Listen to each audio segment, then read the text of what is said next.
से ना रुके हम, मर्जी से चले हम, बादल सा गरजे हम, सावन सा बरसे हम, सूरज सा चमके हम, स्कूल चले हम, स्कूल चले हम, से ना रुके हम, मर्जी से चले हम, बादल सा गरजे हम। आज की इस वीडियो के अंदर हम अपवर्तन यानी रिफ्रैक्शन, टोटल रिफ्लेक्शन और टोटल इंटरनल रिफ्लेक्शन यानी पूर्ण आंतरिक परावर्तन और क्रांति कोण, इनके न्यूमेरिकल के बारे में, इनकी क्वेश्चनों के बारे में हल करेंगे।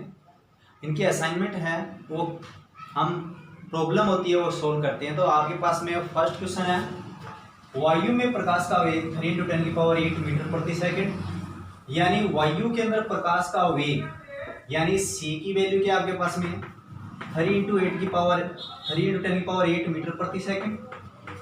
यदि कांच का अपवर्तनांक mu g, glass of mu यानी म्यू जी का वैल्यू कितनी आपके पास में 1.5। तो कांच में प्रकाश का वेग यानी माध्यम में प्रकाश का वेग ज्ञात करना है, यानी v की वैल्यू ज्ञात करनी है आपको। v की वैल्यू ज्ञात करनी है तो आपके पास में एक फॉर्मूला होता है म्यू = c/v। ये आपके पास में कांच का अपवर्तनांक, प्रकाश का वेग निर्वात के अंदर और ये माध्यम में वेग, ये माध्यम में वेग आपको ज्ञात करना है। तो ये इधर निकालेंगे तो v हो जाएगा c/में म्यू जी, v c का मान 3 × 10⁸ बटे में म्यू जी की वैल्यू है 1.5, v की वैल्यू आ जाएगी, इसका डिवाइड किया तो 2 × 10⁸ मीटर प्रति सेकंड। ये आपके पास में इसका सॉल्यूशन है, यानी कांच में प्रकाश की वेग की वैल्यू क्या आ जाएगी, v = 2 × 10⁸ मीटर प्रति सेकंड हो जाएगा। नेक्स्ट क्वेश्चन, एक प्रकाश किरण 1.62 अपवर्तनांक वाले कांच के आयताकार गुटके पर आपतित होती है, यानी एक प्रकाश किरण है कांच के आयताकार गुटके पर आपतित होती है। सबसे पहले मैं इसका डायग्राम बनाता हूं, कांच का एक आयताकार गुटका बनाता हूं मैं।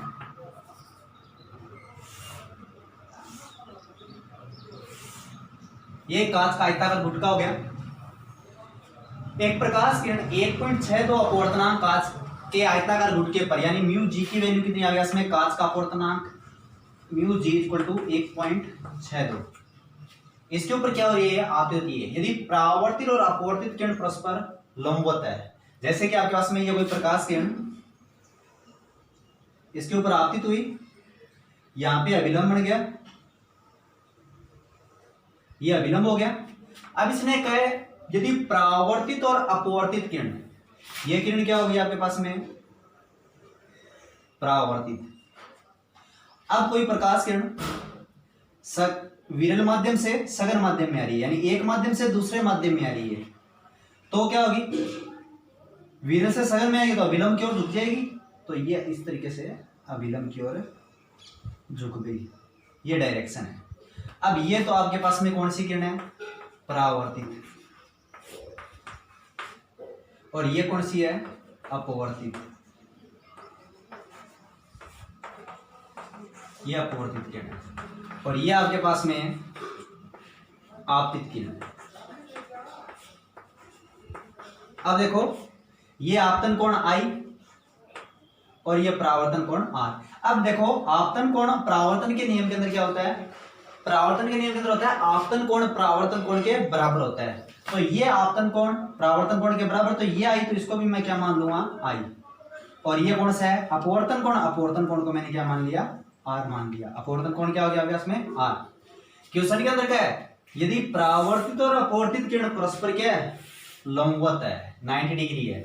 ये परावर्तित किरण और ये अपवर्तित किरण परस्पर कितनी है, लंबवत। लंबवत मतलब ये एंगल कितनी डिग्री का है, 90 डिग्री का। तो क्या याद करना आपको, आपतन कोण I की वैल्यू याद करनी है। तो सबसे पहले देखो डायग्राम के अनुसार इसका आंसर देखो, डायग्राम से क्या है, कोण I प्लस ये कोण I, इधर वाला देखो I + 90 प्लस R ये पूरा कोण इधर का पूरा कोण दिखाई दे गया। आर इक्वल टू कितना है 180 डिग्री। देखिए कौन है ये, अब देखो यहां से I plus R is equal to ये 90 इधर गया तो कितना बच गया 90। यहां से आर की वैल्यू निकाल दो। आर इज इक्वल टू क्या आएगा 90 माइनस आई, क्योंकि ये प्लस का इधर गया माइनस आई। अब स्नेल लॉ से, स्नेल के नियम से क्या है, स्नेल का नियम आपके पास में साइन आई बटे sine R equal to mu G. यानी स्नेल का नियम क्या कहलाता है कि आपतन कोण की ज्या अपवर्तन कोण की ज्या का अनुपात एक नियतांक होता है। नियतांक क्या होता है, एक अपवर्तनांक होता है। तो अपवर्तनांक क्या है म्यू जी आपके पास में। यहाँ पे वैल्यू, इसको आगे हल करता हूं मैं, साइन आई, ये आई कर दिया बटे में साइन आर का मान रख दिया मैंने 90 माइनस आई, और बराबर में म्यू जी की वैल्यू कितनी है, म्यू जी की वैल्यू आ गया इसमें 1.62। अब देखो ये तो साइन आई है क्या, इधर यहाँ पे साइन आई बटे में साइन 90 माइनस थीटा।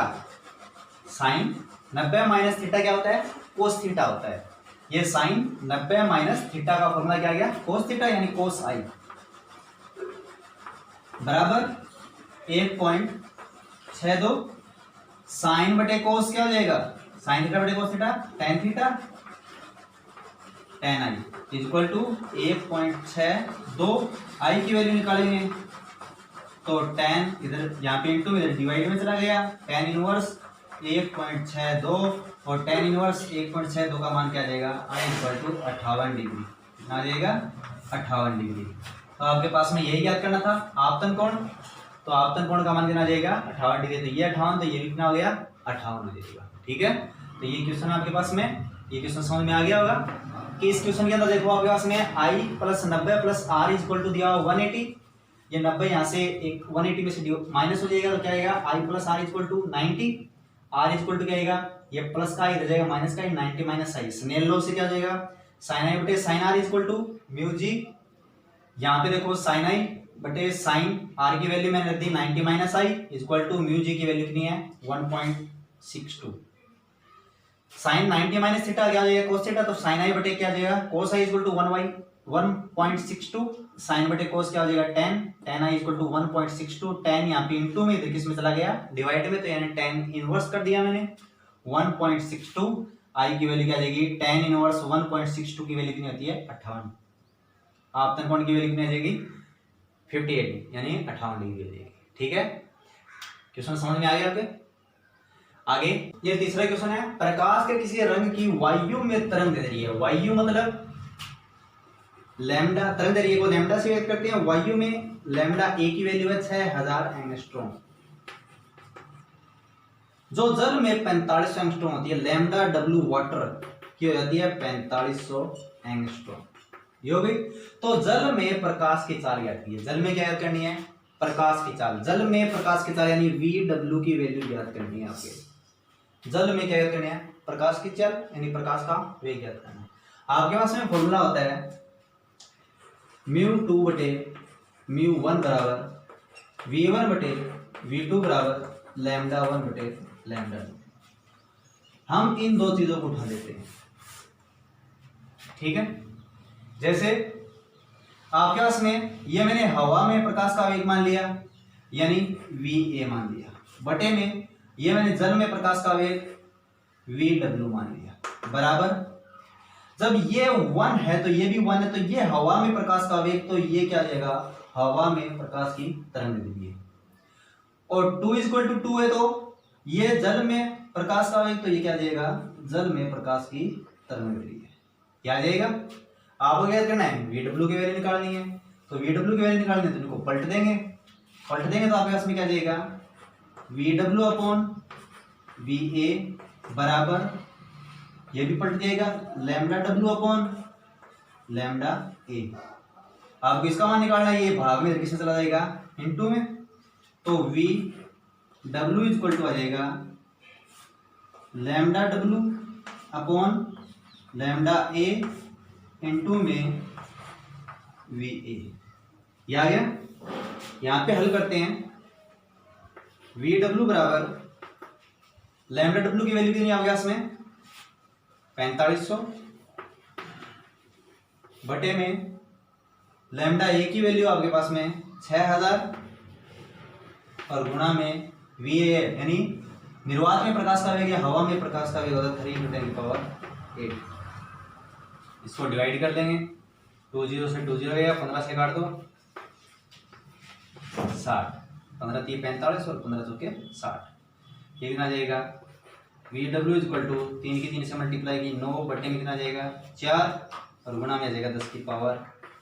इसको हल कर लेना, 4 × 8 पॉइंट 4 × 8 और 4 × 5 20 गुणा 10⁸ मीटर प्रति सेकंड। ये क्वेश्चन आपके पास में जल तथा कांच का अपवर्तनांक 4/3 और 3/2, यानी जल का अपवर्तनांक म्यू डब्ल्यू इक्वल टू कितना है 4/3 तथा कांच का अपवर्तनांक म्यू जी बराबर है 3/2। जल का अपवर्तनांक ज्ञात कीजिए। जल का अपवर्तनांक ज्ञात करने का मतलब क्या आ गया, आपको निकालना है जल का अपवर्तनांक। जल का अपवर्तनांक निकालना है कब, यदि प्रकाश किरण कांच से जल में प्रवेश करती है, कांच से जल में प्रवेश करती है तो जल का अपवर्तनांक यानी प्रकाश किरण क्या हो रही है, कांच से किस में जा रही है, जल में जा रही है। यानी ये माध्यम मैंने कांच लिया और ये माध्यम मैंने क्या लिया, जल। तो पहले माध्यम से किस में जा रही है, दूसरे माध्यम में। तो पहले माध्यम के सापेक्ष दूसरे माध्यम का अपवर्तनांक, पहले माध्यम के सापेक्ष दूसरे माध्यम का अपवर्तनांक क्या आ जाएगा, हम लिखते हैं पहले माध्यम के सापेक्ष दूसरे माध्यम म्यू 2 बटे में क्या लिखते हैं म्यू 1। तो म्यू 2 क्या आपके पास में म्यू डब्ल्यू और ये म्यू 1 क्या है म्यू जी। तो यहाँ पे लिख दिया मैंने म्यू डब्ल्यू बटे में म्यू जी। अब म्यू डब्ल्यू बटे म्यू जी को क्या लिखते हैं जी म्यू डब्ल्यू। हमें ये वैल्यू निकालनी है, तो इसकी वैल्यू निकालेंगे तो म्यू डब्ल्यू की वैल्यू कितनी है 4/3 और बटे में म्यू जी की वैल्यू कितनी है 3/2। इसको हल करेंगे 4/3 गुणा में 2/3 तो जी म्यू डब्ल्यू की वैल्यू कितनी आ जाएगी 8/9। ये क्वेश्चन आपके पास में कांच और जल के निरपेक्ष अपवर्तनांक, यानी कांच और जल का अपवर्तनांक दिया हुआ आपके पास में। कांच का अपवर्तनांक म्यू जी इक्वल टू कितना है 3/2 तथा जल का अपवर्तनांक दिया हुआ है 4/3। जल का अपवर्तनांक कितना है 4/3, यानी म्यू डब्ल्यू इक्वल टू दिया हुआ है 4/3। इसने कहा कांच और जल में प्रकाश की चाल का अनुपात ज्ञात कीजिए। तो हमने ये फॉर्मूला अभी पढ़ा था लास्ट क्वेश्चन के अंदर भी, म्यू 2 बटे में म्यू 1 बराबर v1/v2। मैंने अभी बताया आपको कि अपवर्तनांक माध्यम के वेग के क्या होता है व्युत्क्रमानुपाती होता है। तो यहाँ पे देखो आपके पास में क्या आ जाएगा, फॉर्मूला क्या बन जाएगा, आपको कांच और जल में प्रकाश की चाल याद करनी है तो क्या जाएगा म्यू डब्ल्यू बटे में म्यू जी। अब यहाँ पे जल का अपवर्तनांक है तो इसके सामने क्या आएगा व्युत्क्रमानुपाती है, तो कांच का अपवर्तन कांच का वेग तो ये क्या जाएगा वीजी, और यहाँ पे कांच का अपवर्तनांक है तो इसके सामने क्या जाएगा जल में प्रकाश का वेग तो वी डब्ल्यू। इसका मान दिया हुआ आपके पास में, आपको क्या निकालना है कांच और जल में प्रकाश की चाल का अनुपात, ये अनुपात निकालना आपको। तो ये अनुपात निकाल लेंगे, क्या आ जाएगा वी जी बटे में V W equal mu W की वैल्यू रख दो, म्यू डब्ल्यू यानी जल का अपवर्तनांक कितना है 4/3 बटे में म्यू जी की वैल्यू कितनी है, कांच का अपवर्तनांक कितना है 3/2, तो ये 3/2 ये ऊपर चला जाएगा। हल करेंगे तो 4 × 2 और कितना आएगा 3 × 3, तो इनका अनुपात कितना आ जाएगा 8/9। ये इनका अनुपात आ गया। ये आपके पास में कांच और जल में प्रकाश के वेग का अनुपात है। ठीक है, एक प्रकाश किरण किसी कांच के गुटके पर 50 डिग्री कोण पर आपतित होती है। कोई भी प्रकाश किरण है कांच के गुटके के ऊपर कितने डिग्री कोण पे आपतित होती है? 50 डिग्री। तो यानी आपतन कोण का मान I इक्वल टू कितना है? 50 डिग्री। यदि अपवर्तन कोण 30 डिग्री है यानी R का मान कितना है? 30 डिग्री है। ठीक है, तो कांच का अपवर्तनांक ज्ञात कीजिए। कांच का ज्ञात करना है अपवर्तनांक। कांच का अपवर्तनांक मतलब किसका मान निकालना आपको? म्यू जी की वैल्यू ज्ञात करनी है। इसकी वैल्यू ज्ञात करनी है म्यू जी की। तो आपके पास में फॉर्मूला होता है स्नेल के नियम से। स्नेल लॉ क्या है? साइन आई बटे साइन आर इक्वल टू नियतांक यानी म्यू जी। साइन आई का मान कितना है? 50 बटे में साइन आर का मान कितना है? Sign 30 equal to mu G की वैल्यू ज्ञात करनी है। तो ये क्या आ गया? Mu G. अब साइन 50 और साइन 30, साइन 30 का मान तो हमें पता है कि 1/2 होता है। तो यानी 1/2 क्या लिखते हैं? 0.50। साइन 50, तो साइन 50 का मान होता है आपके पास में 0.76। यानी आपके पास में साइन 50 का मान आ जाएगा 0.76 बटे में साइन 30 का मान होता है 1/2 यानी 0.50 बराबर क्या गया? Mu G. इसको हल करते हैं, पॉइंट से पॉइंट डिवाइड हो गया, 76 के अंदर इस 5 का डिवाइड कर दो। तो डिवाइड करें कितना जाएगा? एक बार चला गया 50, ये 6 आ गया, साथ में इस 5 गया 2.0, कितना आ जाएगा? ये 5। तो यानी कितना आ जाएगा म्यू जी की वैल्यू? 1.5। तो ये आ जाएगा आपके पास में।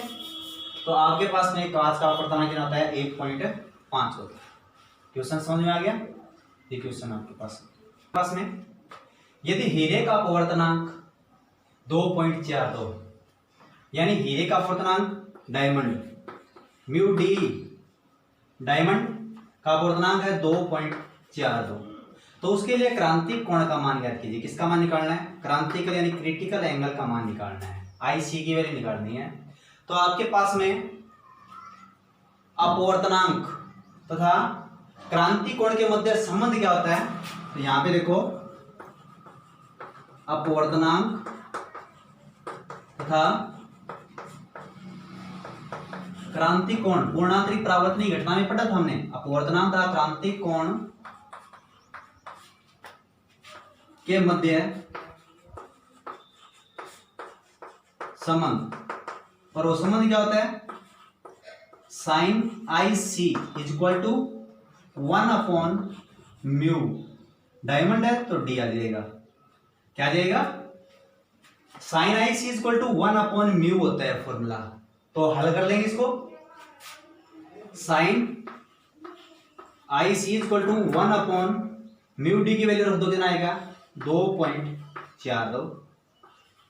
साइन IC इक्वल टू 1 में 2.42 यानी 0.2 मैंने ऊपर 2 जीरो लगा दी, तो 100 के अंदर 242 का भाग दिया तो कितना जाएगा? 1 यह आ जाएगा आपके पास में 4132। ये चला जाएगा या कुछ और जाएगा? इसके अंदर डिवाइड करके देख लेते हैं। 242, तो ये 100 के अंदर जाएगा नहीं। मैंने क्या किया? यहाँ पे पॉइंट लगा दिया पहले, तो ये कितना हो गया? 1000, 2 चौके 8, 4 बार चला जाएगा तो ये आ जाएगा आपके पास में 4.312 आ जाएगा। साइन IC की वैल्यू कितनी आ जाएगी? 4132। जैसे देखो मैं बताता हूं आपको, डिवाइड करते हैं 242, डिवाइड के अंदर बाहर का पॉइंट लगा दी मैंने, 1 जीरो उतार ली, इसकी मल्टीप्लाई की 4 से, तो 4 दूनी 8, 4 दिए 12, 4 दूनी 8 और 1 9, याद आएगा। 10 में से 8 गया 2, 9 में से 2 गया 7, यहाँ पे 9 में से ये बच गया। आगे ये उतार लिया, कितनी बार जाएगा ये? 2 3 3 बार चला जाएगा ये, तो ये कितना आ गया आपके पास में 3 दूनी 6, 3 चौके 12, 3 दूनी 6 और 1 7, ज्यादा हो गया। तो 10 में से 8 गया, 2 बच गया, यहाँ पे बच गया आपके पास में 9 में से 2 गया 7, और ये यहाँ पे बच गया आपके पास में 9 में से 9 गया 0, आगे 0 उतार लिया। ये कितना आ जाएगा 3 दूनी 6, 3 चौके 12, 3 दूनी 6 और 1 7, ये ज्यादा हो गया तो आपके पास में 2 पर ले जाओ, इसको 2 आ जाएगा ये, तो कितना आएगा 92 दूनी 84, 484 आ गया। 10 में से 4 गया, कितना आ जाएगा 6, यहाँ पे बच गए 11, 11 में से 8 गया 3, 6, 6 में से 4 गया 2, ये आ गया। 1 0 उतार लिए, तो ये कितनी बार जाएगा लगभग 244, 8 बार चला जाएगा, तो ये आ जाएगा आपके पास में sine I C equal to आएगा 0.428। आई सी की वैल्यू निकालेंगे, आई सी इक्वल टू क्या आएगा साइन इनवर्स पॉइंट, या फिर लिखेंगे 0.428, साइन इनवर्स 0.428 यानी कि 0.42।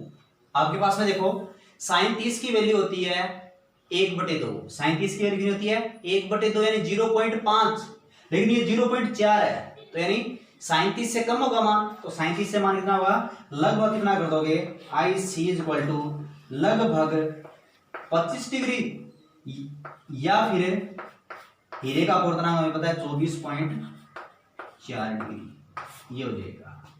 ठीक है, तो ये आपके पास में क्वेश्चन है। यदि हीरे का अपवर्तनांक म्यू डी की वैल्यू दी है 2.42, तो उसके लिए क्रांतिक कोण आईसी की वैल्यू ज्ञात करनी है, तो आपके पास में फॉर्मूला होता है पूर्णांतरिक परावर्तनीय घटना से साइन आईसी इक्वल टू 1/म्यू डी।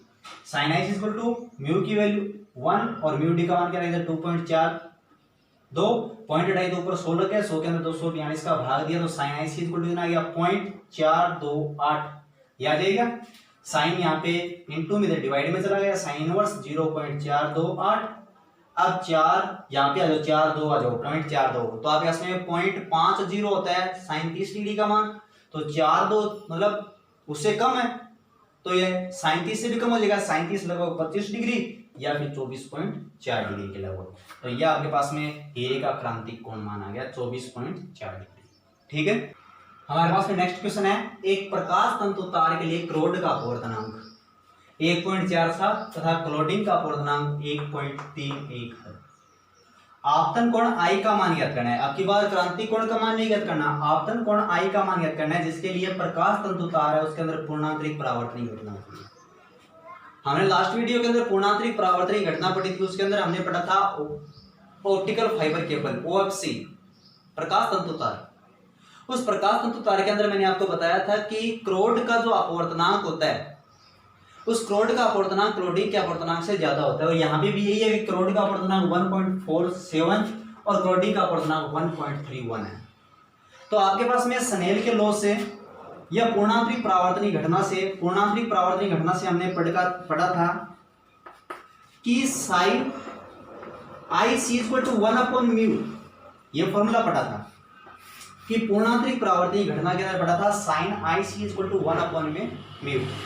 तो हम हमारे पास में यहाँ पे आई सी की वैल्यू ज्ञात नहीं करनी है, हमें क्रांतिक कोण का मान ज्ञात नहीं करना है, हमें तो ज्ञात करना है आपतन कोण का। और पूर्णांतरिक परावर्तनीय घटना होती कब है, जब आपतन कोण का मान क्रांतिक कोण से ज्यादा होता है। तो आपके पास में यहाँ पे साइन आई ग्रेटर देन कब हो, जब साइन आई सी, यानी कि आपतन कोण का मान जब क्रांतिक कोण से ज्यादा होता है, तो आपके पास में क्या होता है पूर्णांतरिक परावर्तनीय घटना होती है। और ये क्या है म्यू के व्युत्क्रम अनुपाती, तो म्यू के व्युत्क्रम अनुपाती का मतलब क्या हो गया कि प्रकाश किरण क्या हो रही है, पूर्णांतरिक परावर्तनीय घटना के अंदर प्रकाश किरण क्या होती है सघन माध्यम से विरल माध्यम जाती है, यानी कि जिसका अपवर्तनांक ज्यादा होता है उससे कम अपवर्तनांक वाले क्षेत्र में जाती है। तो जिसका अपवर्तनांक ये ज्यादा है इससे इसमें जा रही है, तो हम μ2/μ1 करते हैं, तो आपके पास में μ2 कौन सा है 1.31, क्या देगा 1.31, यानी हम हमारे पास में क्या देगा म्यू क्लोडिंग बटे में क्या देगा म्यू करोड़ आ जाएगा, ये आ जाएगा। यहां से आपके पास में हल करेंगे इसको, तो साइन तो मैंने कॉमन ले लिया, क्या बच गया, आई ग्रेटर देन क्या गया, आई सी इक्वल क्या आ जाएगा, म्यू करोडिंग का अपूर्णांक है 1.38 बटे में म्यू करोड़ का अपूर्णांक 1.47। साइन यहाँ पे इंटू में किस में चला गया, डिवाइड में, I greater than I C equal to क्या जाएगा, साइन इनवर्स, इसके अंदर पॉइंट से पॉइंट कट गई, 131 के अंदर 147 का डिवाइड किया तो आपके पास में आएगा 0.89, क्या लगभग आ जाएगा, देख लेते हैं डिवाइड करके। आपके पास में 131 के अंदर 147 का डिवाइड करेंगे तो पॉइंट लगा दी, जीरो उतार दी।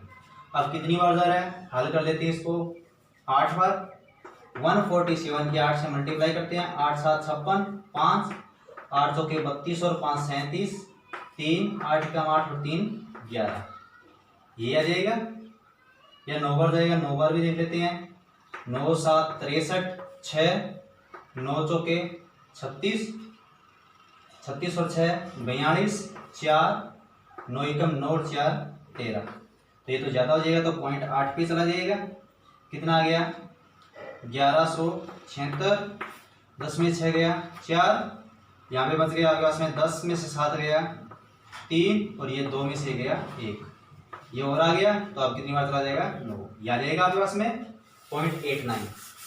तो अब हल करेंगे इसको, तो साइन इनवर्स 0.89, हमें तो आपतन कोण की वैल्यू ज्ञात करनी है, तो आपतन कोण की वैल्यू ज्ञात करें तो क्रांति कोण यहाँ पे कोई मतलब नहीं रखता, आपतन कोण का मान निकाले तो आई इक्वल टू क्या जाएगा, साइन इनवर्स 0.89 आ गया, ये क्या आ गया 0.89, और 0.89 किसके बराबर हो जाएगा, साइन आपके पास में 60 की वैल्यू होती है √3/2, समझ में आ गया, यानी 0.80 के लगभग होती है, तो आई इक्वल टू ये लगभग किसके बराबर हो जाएगा, आई इक्वल टू लगभग बराबर हो जाएगा आपके पास में 62 डिग्री। तो आपके पास में आपतन कोण की वैल्यू कितनी आ जाएगी, आई इक्वल टू 62 डिग्री। तो आज की वीडियो के अंदर बस इतना ही, हमने अभी तक अपवर्तन तथा पूर्णांतरिक परावर्तन की घटना और उनके न्यूमेरिकल, उनकी जो असाइनमेंट है उनको हल कर लिया हमने। अगर आपके कोई भी असाइनमेंट या कोई भी क्वेश्चन समझ में नहीं आता है तो हमारे चैनल के कमेंट बॉक्स में जाकर आप कोई भी क्वेश्चन पूछ सकते हैं। तो आज की वीडियो के अंदर इतना ही, बस आगे नेक्स्ट वीडियो।